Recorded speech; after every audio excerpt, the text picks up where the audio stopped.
combine those two methods. Why don't you come along and see?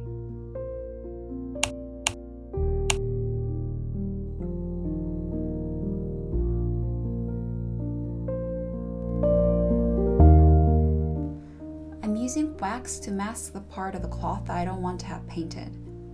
You see that I have the cloth on the hot water bottle that I usually use to keep my feet warm, but I thought it's a good way to keep the wax soft while I mask.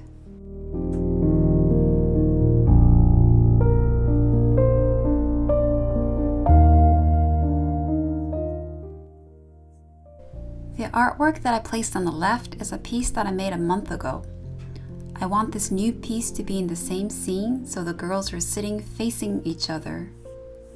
That's why I'm trying to match the color gradation with it, but it's proving to be pretty challenging because I didn't keep the color palette from the first art piece.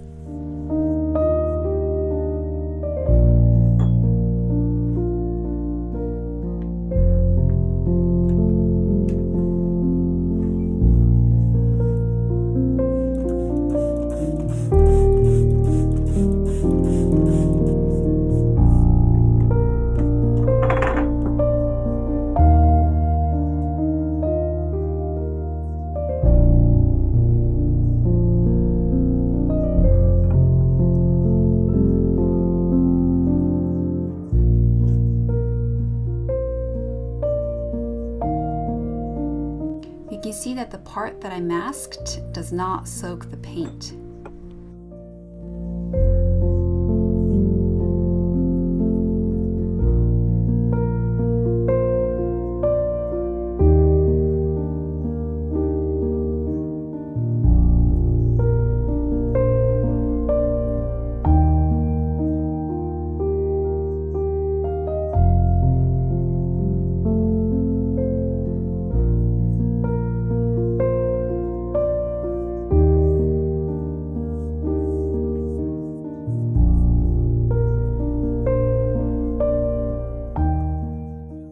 After the paint dries completely, I put the cloth under hot water over 60 degrees Celsius to remove the wax.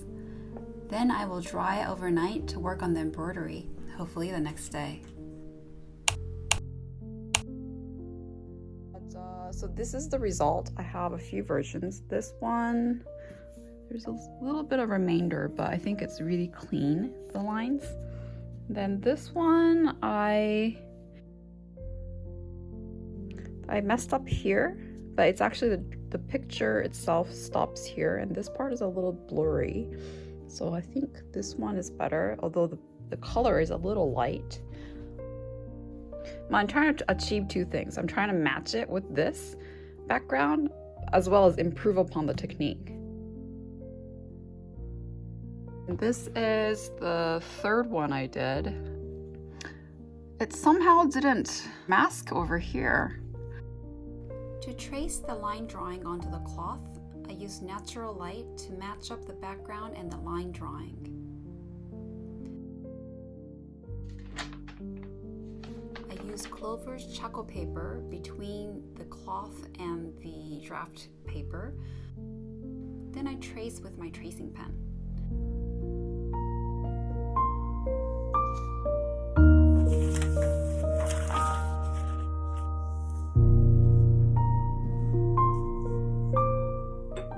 Usually I don't plan out my colors in detail before I start embroidering, but this time I did a quick ideation to help me think about what the main color is going to be.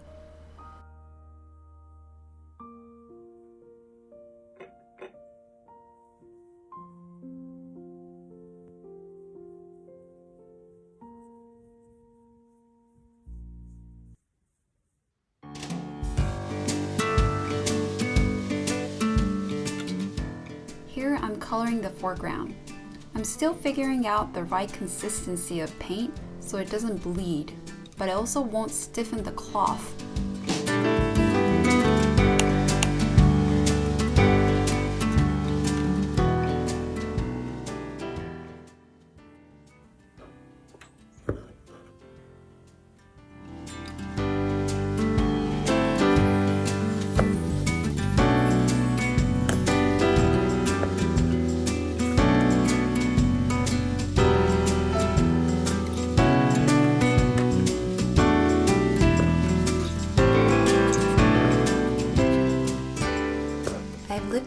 Hong and Tokyo, big cities, as an adult, but as a girl, I lived in the countryside. My childhood memories are cycling through the fresh green field of rice paddies on the way to my friend's house, and looking at tadpoles in the spring and catching them in the summer when they grow into frogs. Now I live in a big city with so many people, but I see little spots of nature even in this metropolis. On my jogs, I go to the park nearby to see the leaves change color on the trees, and I adore the many potted plants on people's balcony that they tend to so lovingly.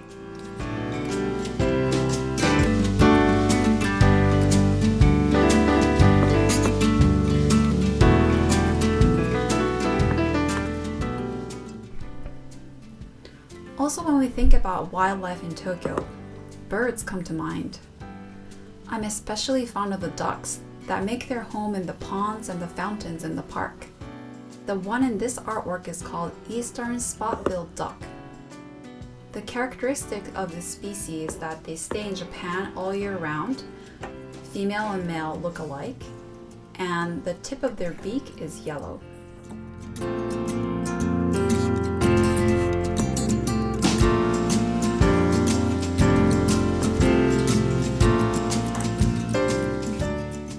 So I get to see the cute ducklings hatch every year and grow up. So you see, even in a big overpopulated city like Tokyo, if you look closely, there is wildlife just in the neighborhood.